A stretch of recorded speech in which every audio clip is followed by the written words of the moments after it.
So let me start off by saying, obviously this was not the video that I was going to do today. Today we were going to be making over subscribers' homes, and I have a little problem. And I struggled internally on what to do and where to go this week.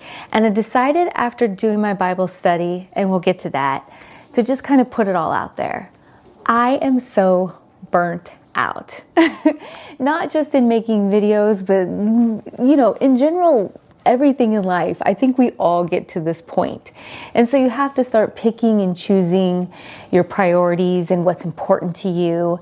And obviously, you guys know that behind the scenes, each week, each day, each hour, I have Jason to deal with. And that is like a job in itself. Just helping him out is my main priority.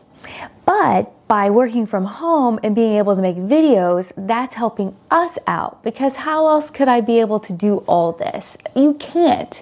So it's such a little catch-22. So it just makes life sometimes a little exhausting. And this past week, I have felt just like, I don't know. I don't even know how to describe it. I am not a stressed out, anxious person at all. I've never had anxiety. I am always just like, all right, what do we got to do? And I still feel like that, but I have been feeling this stress lately that I don't enjoy. And I don't enjoy it all. And so I had to start really thinking about everything and about, why am I feeling it more now? What is different? What am I doing? And so the first thing that, that's super obvious is Jason has declined more. I have to watch him more. I have to, keep an eye on every single thing that he does. So you're always being vigilant. You're always being hyper aware. I feel like a lot of times I think the exhaustion comes from is I'm always in a state of fight or flight. And it's just like you want to just relax. Like, I love when Jason is sleeping and, I can just feel like I can relax and do what I need to do. On the second hand, I realize that my caregiving is not just taking care of Jason. I've taken on other responsibilities that, have definitely increased. So we have a lovely neighbor, and he's 94 years old, and he is getting older. And I help him. I take him to the doctor. I get his groceries. I make sure he takes his medication. I pay his bills for him. I just try and help him take the paper, go and check on him every day, visit with him. And that's just like a whole nother level of, added responsibility, which he's a friend, and he's a good friend of Jason's. And here's the hard part. So he's 94 years old, and he doesn't realize what's wrong with Jason, because we all know Jason can talk. Now, he has been noticing a little bit more that it's me coming down to visit and not necessarily Jason. And he'll be like, where's Jason? Where's Jason? And I'll be like, oh, he's taking a nap. He was tired. So there's kind of that aspect of it.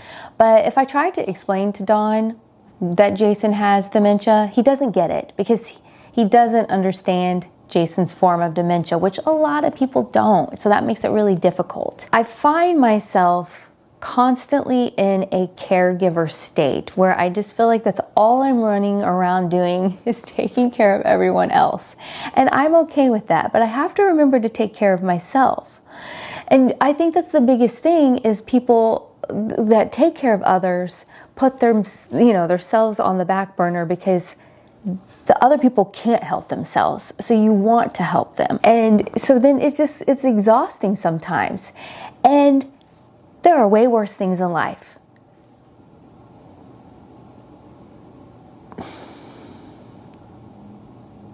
I'm about to do it. I'm about to do what I always do. I'm about to be positive Patsy, and I am about to act like what I go through is no big deal, and there's way worse things that people could go through. And I always discount what I'm going through. And I realize that's why I feel the way that I do. I give myself absolutely no credit. I always want to be like so positive. And I think that having a positive mindset is very good and really does help people not go to, you know, depression and dark places. But at the same time, what about all the hard things that you go through? Why can't I ever feel sad or sorry for myself in the situations that we're in? It's okay. Why do I feel guilt for everything that we're going through? One of the things that is such an issue for me is sleep. I've been talking to you guys for a long time about my sponsor, MIDI Health, who has been helping me with sleep. I've been focusing on longevity, and I now know that 4 or 5 hours of sleep a night is not good for me. It wears me down, and that's what I a lot of times get. And I have really been trying to get, if I can get 6 to 7 hours of night, sleep a night, I feel, oh my goodness, so much better. I mean, so much better. And talking with my clinician at MIDI about that, coming up with solutions, things that we can do, things that I feel comfortable with in the situation that I'm in. It's been wonderful to be able to sit here in my home and speak with my MIDI clinician, because I don't have time to go to the doctor, because it's a virtual care clinic that's truly designed to see, hear, and understand women through best clinical practices. It's super easy. You go online, you book your virtual visit, they'll ask you a few questions, and they bill your insurance just like any other healthcare provider. No hidden costs, no membership fees. And they can help you with so many different things: perimenopause, menopause, weight loss, mood, memory, skin, hair, and they cover so much more. They can prescribe medication for hormones, non-hormonal issues, weight loss, order lab tests, all the things to help us achieve our goals. You can have the right team, the right care, and the right data, and that is what MIDI offers. If you want to give it a try, I suggest you head over to trymidi.com/acharmingabode. I'm going to leave a link for you down in the description box, and you can join the more than 200,000 women who love and trust MIDI. And thank you again, MIDI, for sponsoring today's video. So all of that to say,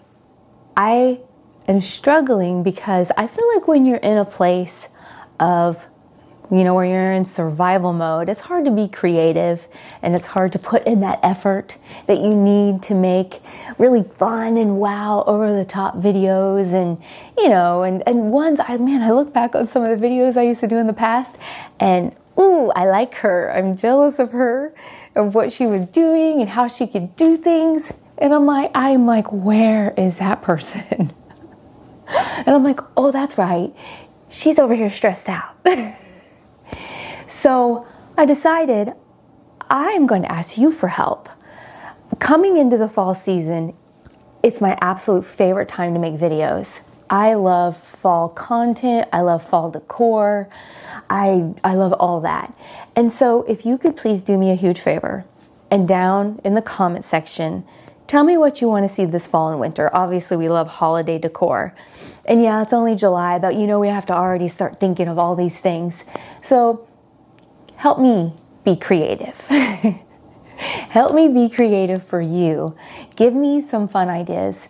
And it can be small, it could be big, because I always love to spin things and make it my own little thing. So give me some great ideas. That would be something, as an audience who is always being so kind and helpful. That's the kind of help I would love. Okay, remember earlier when I mentioned about my Bible study and it really bringing something to my attention? I have to read this part to you. It'll just take a quick second, because I know I can't be the only one who is alone in this. And it started off saying, why is it so hard for so many of us to ask for help? Why is it so difficult for us to admit that we don't know things? Why do we attempt to do things that we've never done before without seeking instruction? Why is it so hard for us to admit that we can't make it on our own? Why do we struggle to our own weaknesses and our own ignorance? Why do we work so hard to present ourselves as more ready, knowledgeable, and capable than we really are? And then it goes on. This is called New Morning Mercies by Paul David Tripp. And it's been really encouraging. And I love going through and reading this. And as I was reading this morning, I was like, well, that's me. Trying to always present myself as more capable.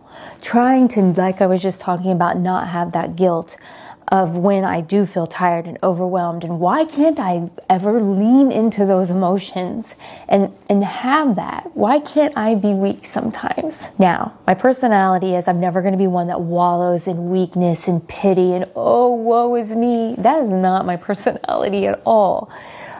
But I am learning to allow myself some grace in knowing when, hey, you're really overwhelmed. Hey, you're really tired.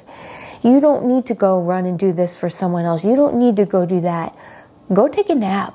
If Jason's resting and you have all your work done, you don't have to go do things for other people always. You don't always have to be thinking about the next video, the next idea, trying to be creative. Go take a nap. You can rest. If you take nothing away from this video of me just sitting on here telling you about how burnt out I am, first of all, thank you so much for your friendship. Thank you for your listening ear. Thank you for understanding. Thank you for always supporting me. And thank you just for everything that you've done for a charming abode. And going forward, I feel so much gratitude, so much thankfulness that I can't even put it into words. It's really been life-changing. I don't think you guys realize that when you comment, you like, you're subscribed, you share, you don't understand what you're doing. I will never ever forget it. So thank you. All right. Next week, we're back at it. I'm going to finish up my video that I was working on. Oh my goodness, I was doing the cutest makeovers. So I'm super excited about that. And then every year at the end of July, beginning of August, I know it seems a little weird, but I love to do what's going to be trending for fall because I like to start getting, yes, I know it's still summer. Trust me, I just got my pool done. I'm just now like in summer mode. But I love to start looking ahead to see like what there is out there, if there's anything new and fresh.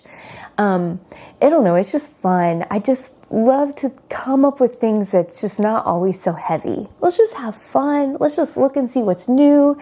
And that's coming in a couple weeks and I'm super excited about that. And I hope you guys will be excited too. Also next week, I'm going to put out over on Jason's channel. If you don't follow us over there, it's Living with Dementia. We got the results back from the genetic testing. I'm going to be sharing all about that. There's just been a lot going on over here. So thank you so much. So we will see you guys again next week. And thank you for letting me have my boohoo session. We'll see you next week. Bye-bye.